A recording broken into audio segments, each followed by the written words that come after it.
The Doc is In is sponsored by Amada Senior Care.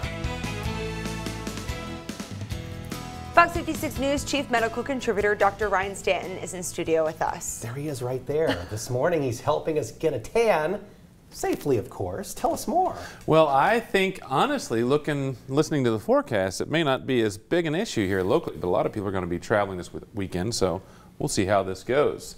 With the holiday weekend upon us, it's time to advocate for your skin and potentially a little bit of a buzzkill on that spring tan. With that being said, with the big holiday coming up, with this big weekend, many will seek and get significant sun exposure. And it's important to take the steps to protect the largest organ of our body and the #1 source of cancer in Americans. So let's talk a little bit about it. First and foremost, we want to promote healthy skin prior. Now, what does that mean? That means you want to make sure that your skin is healthy going into the weekend. So not using really coarse cleaners, debriding, whatever you're going to do, exfoliating, whatever that little plan that you're going to do, don't do it. Make sure that the skin is healthy and intact prior to getting out into the sun.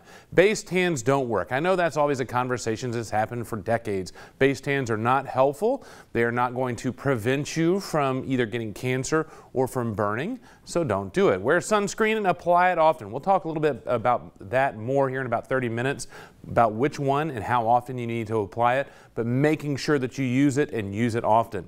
Avoiding higher risk times of the day. This is midday, that 10 a.m. to about 2 to 3 p.m. Try to avoid that, especially if you have young children, going inside, taking a break, taking a long extended lunch, and cover those hot spots, those areas that are exposed to more direct sunlight, like your ears, the top of your shoulders, your nose, areas that may be a little bit more sensitive.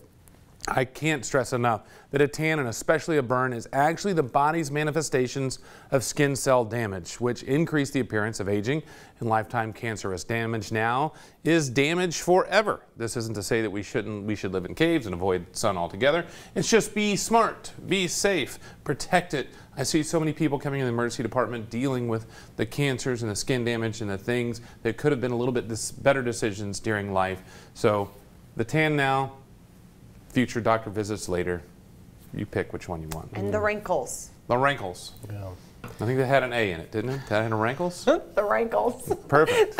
I mean, I obviously so I don't protect want yourself from melanoma, all the but... wrinkles out there, everybody. Use sunscreen. We're actually coming back. We will talk about which sunscreen to use, how often to use it, and some of those tips to help the weekend go great and avoiding the wrinkles.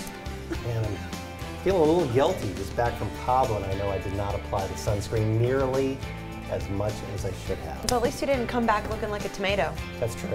But I was under the umbrella a lot. So. But dermatologist kids deserve to go to college too, so you're going to help them down the road. Thank you. I'm not trying to keep them in business. All right, we'll be back with the doc in about 30 minutes or so. You're watching Fox 56 News. Our home, your news.